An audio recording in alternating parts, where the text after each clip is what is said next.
Ya, kalau nggak ngerti langsung itu memang akhirnya halu. Misalkan proses gelar perkara khusus dasarnya KUHP. Tidak. Kami itu mengajukan proses gelar perkara khusus dasarnya adalah pasal 31 junto 33 Perkapolri nomor 6 tahun 2019.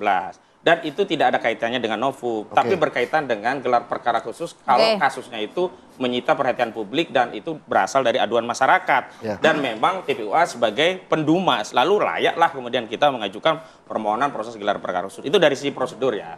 Dari sisi substansi, memang tidak ada relevansi yang membahas novum. Itu membahas apa yang sudah dilakukan oleh Barreskrim dan dievaluasi melalui proses gelar perkara khusus. Makanya kemarin apa yang disampaikan oleh Juhandani Rajarpuro adalah repetisi. Apa yang dulu pernah dikompreskan, diulangi lagi. Makanya itu tidak ada kaitan dengan gelar perkara khusus yang ada novum baru dibahas. Enggak. Dan dari Roy Suryo, kenapa mengajukan apa yang mereka bawa sebagai penelitian itu? Karena sebelumnya ini sudah menjadi laporan Dumas, tapi tidak diperiksa oleh Barreskrim. Berarti Anda gitu juga masih mempertanyakan gelar perkara khusus ini masih belum memuaskan untuk bukan belum memuaskan, gelar perkara khusus belum ada hasil. Nah makanya kenapa Polda ya tadi kalau nggak ada pesanan ngapain buru-buru? Kayaknya udah kebelet ini Polda. Udah dibantah Bang, nggak ada pesanan loh Bang. Ya itu versi mereka. Saya menggunakan parameter tahapan sehingga kalau tidak ada pesanan mana mungkin bisa ini melompat. Itu satu hal. Yang kedua, lagi-lagi kalau kita bicara bukti nggak butuh 20 bundel, 100 bundel, 1000 bundel. Satu bundel saja ijazah asli, tunjukkan selesai. Dan pada kasus yang di Polda naik tadi, saya ulangi lagi. Bukti yang dibawa fotokopi. Begitu. Bung Andi. Aku aja iya Bang, nggak perlu banyak-banyak bundel Bang. Kalau kita, ini kan sudah nih case-nya di Barreskrim ya. Kita sebenarnya ini dijawab dulu Bang. Menarik buat saya. Udah apa yang dijawabnya saya sudah jawab sama saya tadi sebetulnya. Ya kan? Itu kan hak beliau lah untuk mempertahankan argumen itu ya. Jadi intinya hak beliau juga nggak punya argumen untuk menyangkal. Ya, jadi artinya begini ya kan, apa yang dikatakan itu dengan Roy Suryo sendiri mengatakan. Tadi kan di Perkap, sebenarnya pasal 41 KUHP itu kan mengatakan untuk novum baru dibuka lagi tuh. Gelar perkara yang sudah dilaksanakan. Saya berpatokan dari situ. Ya, apalagi Pak Roy Suryo pada saat itu juga mengatakan pada TV yang lain itu, saya punya nih, ditunjukkan.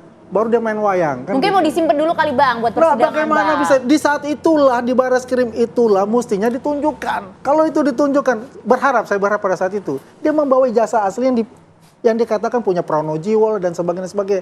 Ternyata itu ada fotokopi semua. Apalagi sebagai bahan elanya itu ada foto yang dia-upload di media sosialnya Dian Sandi. Dan sekarang mereka menggiring ke Dian Sandi sebagai sasarannya itu loh, gitu loh. Dijalankan oleh Dian Sandi itu.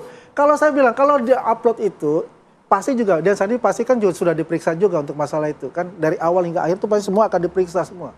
Ya, apakah dia jadi tersangka kita nggak tahu, itu haknya penyidik ya kan.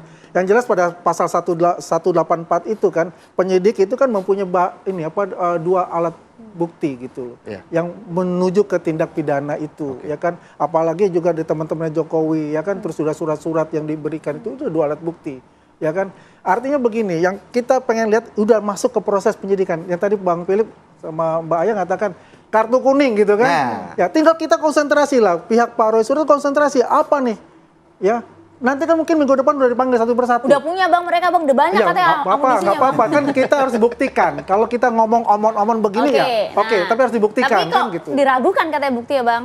Oh itu kan hak mereka, makanya hari ini saya senang sekali kalau lawan debat saya jadi kuasa hukum Jokowi. Jadi representatif mewakili Jokowi. Hari ini ada dua narsum, bukan representasi Jokowi, tapi rasa-rasa pembela Jokowi. Itu satu hal. Ini bukan yang kedua nih. Saya totalis 100% adalah pembela Jokowi. Tapi tidak punya legal standing, bukan kuasa hukum. Kalau kita bicara tentang proses perkara, itu adalah kuasa hukum. Maka itulah yang punya legal standing bicara statement hukum. Tapi pernah melihat ijazah asli loh? Lah, itu kan versi dia, maka tunjukkan di sini kalau pernah.